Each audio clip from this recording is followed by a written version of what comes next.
Boom shakalaka, just days after Bitcoin broke previous all-time highs, we have a potentially bearish pattern forming for Bitcoin, something to keep an eye out for, and two altcoins you should definitely consider stocking up on right now. Stay tuned.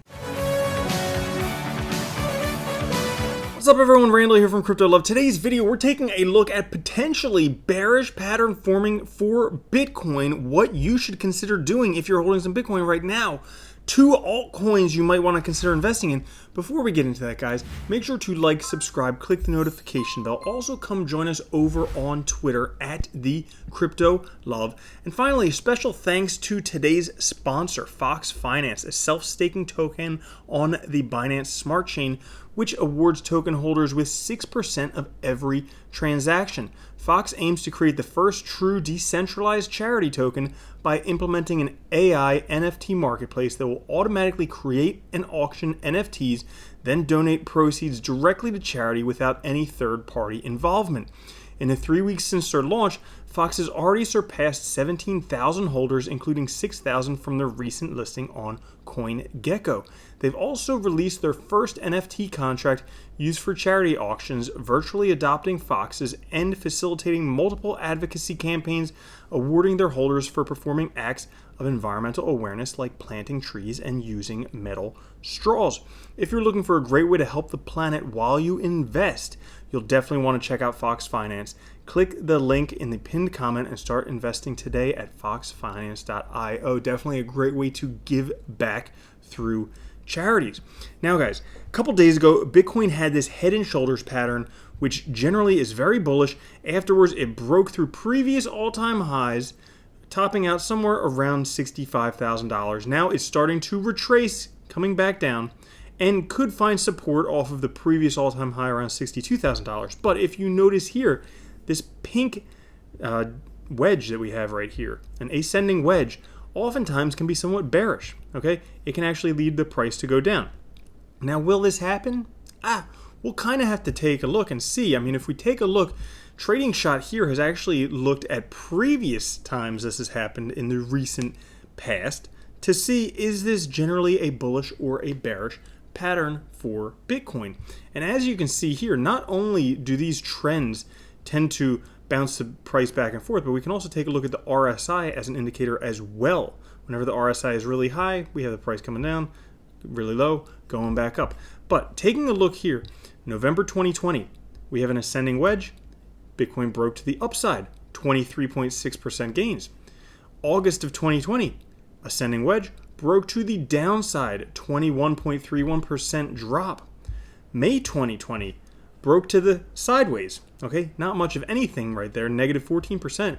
And then, huge one in April 2020, we have ascending wedge here, broke to the upside, 49.4% gains. So people might think that potentially in a bullish market, we might be more likely to break upwards, but there's really no way to say. So far, we have two upwards, one downwards, and one sideways, little down.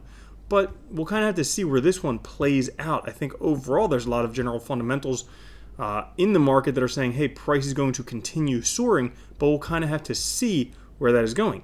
Now, another article that I found that was pretty interesting was this one here, where even if you don't want to hold Bitcoin and cryptocurrencies, there's already hundreds of ETFs available with exposure to Bitcoin. Turns out that according to ETF.com, hundreds of funds have invested in publicly listed companies that are holding Bitcoin in their balance sheets. As of this writing, 88 ETFs hold MicroStrategy shares, 144 ETFs hold Square, and 222 ETFs hold Tesla. 16 ETFs have direct exposure to Bitcoin mining stocks, and almost 200 ETFs hold shares of BlackRock. So it's already very easily available for many people to get exposure to cryptocurrency. Now, a couple of the top performing ones there, one would be Amplified Transformational Data Shares ETF, has the greatest exposure to crypto. 7 of their 10 allocations are in leading crypto firms, including Galaxy Digital, Marathon Digital, Voyager Digital, Hut 8 Mining, Hive Blockchain, Riot Blockchain, and Argo Blockchain. Those represent about a third of Block's capital. They're one of the top performing ETFs of 2021 so far.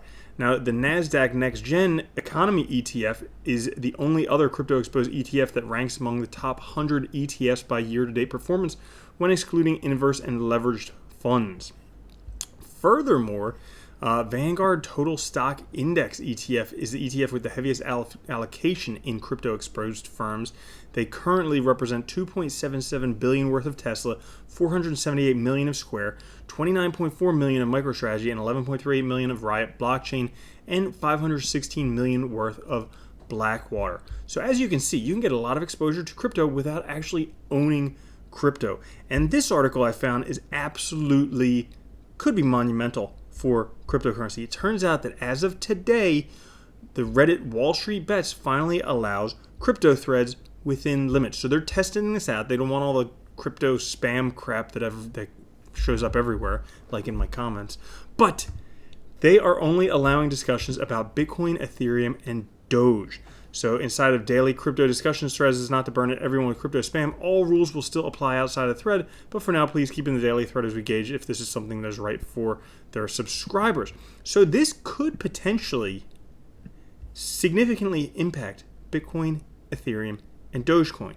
You have to think the impact they had on GameStop. Well, they could potentially do that with Bitcoin, Ethereum, and Dogecoin, and we might see the impacts of that coming up. Now, with Bitcoin unsure which direction it's going to be going, there are two other altcoins I'd like to bring to your attention as potential hedges against Bitcoin that could be going up significantly if Bitcoin decides to go down. So the first one would be Ethereum. Ethereum's been on this really nice ascending trend right here, very nice bullish trend, all the way since September of 2019, just continuing on that trend. As you can see, if we zoom out, it pretty much bottomed in Bitcoin comparative, and then since around September 2019 has just been going up and up and up. And I don't think we've even seen any real spike coming from Ethereum yet. The other one to take a look at would be Litecoin. This is one that I've been talking about a lot. It's in a descending wedge, the inverse of what Bitcoin is in. Litecoin is a descending wedge, which is generally a very bullish pattern. And as you can see right down here, it's starting to break out of that pattern. So we could see continual growth of the Litecoin Bitcoin comparative. But that's not all, guys, because the other day I was talking about these rainbow spider lines on the Bitcoin versus M1, so Bitcoin adjusted for inflation. And right now we're at this orange one, which is basically where we were at the $14,000 top in June of 2019. So once we break through there, we can see Bitcoin going up quite dramatically. Of course, it still has to break two spider lines to get to previous all-time highs adjusted for inflation. But when taking a look at some of these other things that we're looking at, like Ethereum and Litecoin, this is absolutely exceptional compared for inflation. If you want to buy something at the absolute lowest you could possibly buy it, like let's say you just have a whole bunch of cash and you're wondering which altcoin is the absolute best buy. It couldn't be Ethereum because they're almost at $2,500 today. It couldn't be that. It couldn't be Litecoin because they're getting close to $300. Couldn't be those. Those ones have already taken off. As a matter of fact, no. Look at this bottom here that is formed for Ethereum right here. Okay? That is probably one of the most significant bottoms you will ever see since about May of 2020. With all this money printing, it's basically just sitting right on the bottom. This is the absolute best time to buy with fiat. Not only that, but we also take a look at Litecoin. Litecoin as well has bottomed right down there. Look at that floor. Look at that price floor. Absolute best time to buy Ethereum and Litecoin with fiat. So, great news for Ethereum, great news for Litecoin. We'll kind of have to keep our fingers crossed for Bitcoin. Hopefully it'll break north. I think it probably will to around the $72,000 area, and before it takes off even further, potentially, as some people are speculating, to the hundreds of thousands of dollars by the end of this year. I sure hope so. Thank you so much for joining us. If you did enjoy it, make sure to like, subscribe, click the notification bell, and I'll catch you later. Peace.